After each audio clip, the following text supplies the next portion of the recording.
चिंटू एक शरारती पर दिल का साफ लड़का था जो अपनी 7वीं कक्षा में पढ़ता था। उसकी सबसे बड़ी समस्या उसके बाल, सीधे रूखे और हमेशा उड़ते रहने वाले बाल, जिन्हें उसकी मम्मी रोज कंघी करके थक जाती थीं। चिंटू को लगता था कि उसके बाल दुनिया के सबसे बोरिंग और बेजान बाल हैं। उसके क्लास में रॉकी था, जिसके बाल जेल से चिपके हुए और स्टाइलिश तरीके से स्पाइक किए हुए थे। लड़कियां अक्सर रॉकी के बालों की तारीफ करती थीं। चिंटू को लगता था कि रॉकी का हेयर स्टाइल ही उसे सुपरस्टार बनाता है। काश मेरे बाल भी रॉकी जैसे होते, चिंटू एक दिन शीशे के सामने खड़ा होकर बुदबुदाया। अगले दिन स्कूल की छुट्टी के बाद चिंटू ने एक बड़ा फैसला लिया। वह सीधे अपने पापा की नाई की दुकान स्मार्ट कट सैलून गया। दुकान में जाते ही चिंटू ने घोषणा की, पापा, मुझे रॉकी जैसा हेयर स्टाइल चाहिए। एकदम खड़ाखड़ा और शानदार। पापा, जो कई सालों से बाल काट रहे थे, मुस्कुराए। बेटा, तुम्हारे बाल रॉकी के बालों से अलग हैं। उन पर उतना जेल लगाओगे तो बाल खराब हो जाएंगे। लेकिन चिंटू ने जिद पकड़ ली। उसने एक पत्रिका में रॉकी के पसंदीदा क्रिकेटर का हेयर स्टाइल दिखाया। पापा ने बहुत समझाया, पर चिंटू अपनी धुन में था।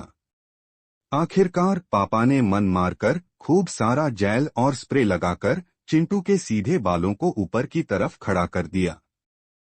चिंटू जब शीशे में खुद को देखा तो उसकी आंखें चमक उठीं। वाह, मैं अब रॉकी से भी ज्यादा कूल लग रहा हूं। अगले दिन चिंटू जब स्कूल गया तो वह उम्मीद कर रहा था कि सब उसकी तारीफ करेंगे।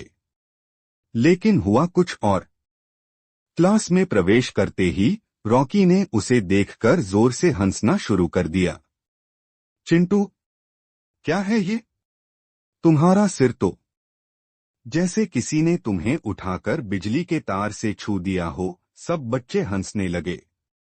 चिंटू शर्म से लाल हो गया। ऊपर से उसके बाल इतने कड़क थे कि वह उन्हें छू भी नहीं पा रहा था।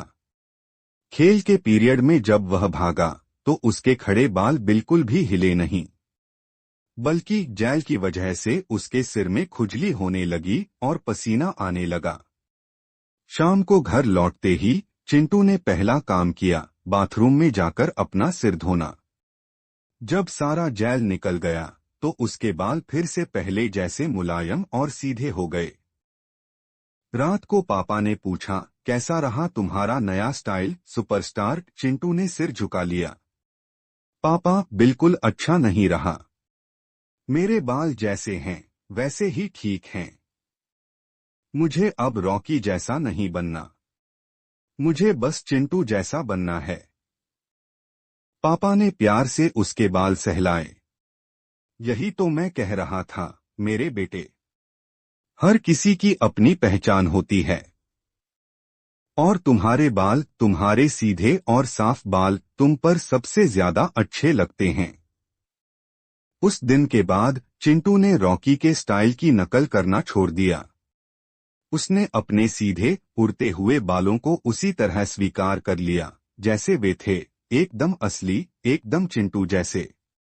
और मजे की बात ये थी कि जब चिंटू ने खुद को स्वीकार कर लिया तो बाकी सबने भी उसे उसी रूप में पसंद करना शुरू कर दिया। अब चिंटू अपने बालों की चिंता नहीं करता था, बल्कि अपनी पढ़ाई और शरारतों पर ध्यान देता।